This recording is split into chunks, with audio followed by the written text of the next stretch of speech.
Tila nasa alapaap daw ang mga dumalo sa ginanap na National Youth Day Cáceres 2025 sa Naga City sa Camarines Sur. Pakiramdam daw kasi ng mga kalahok, binasbasan ng langit ang kanilang pagtitipon.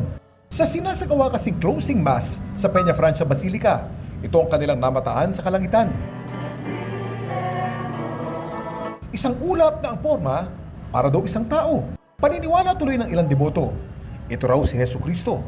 Isa sa mga pinalad na makasaksi nito, si Noel. Isa ako sa mga active youth member dito sa aming parokya. I even shouted, and it's really aligned in our activities. Kaya it's goosebump talaga. Pero kung si Noel ang tatanungin, ang kanya raw nakita sa ulap, hindi si Jesus kundi ang Birheng Maria. It's like Mama Mary of Lourdes or Fatima, Birhen of Fatima. It's kinda like that po para sa akin. Pero may tuturing nga bang aparisyon ang nabataan sa kalangitan ng Naga? Hindi natin pwedeng ideklara kaagad na yan ay isang milagro. Dahil yung milagro ay isang bagay na hindi pangkaraniwang nangyayari. Pero yung cloud formation ay isang kapangkaraniwang bagay.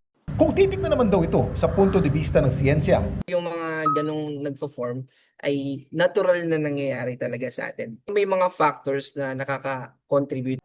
ang patayong ulap na napagkamalang imahe ni Jesus o Birheng Maria.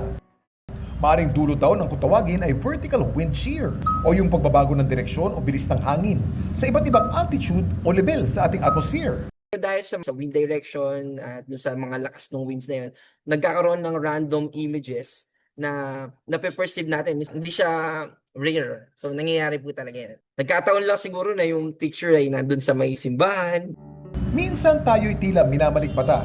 Nakakakita tayo ng mga pamilyar na muka sa mga bagay na hindi naman talaga yun. Alam niyo ba kung anong tawag sa fenomeno na ito? Kuya Kim, ano na?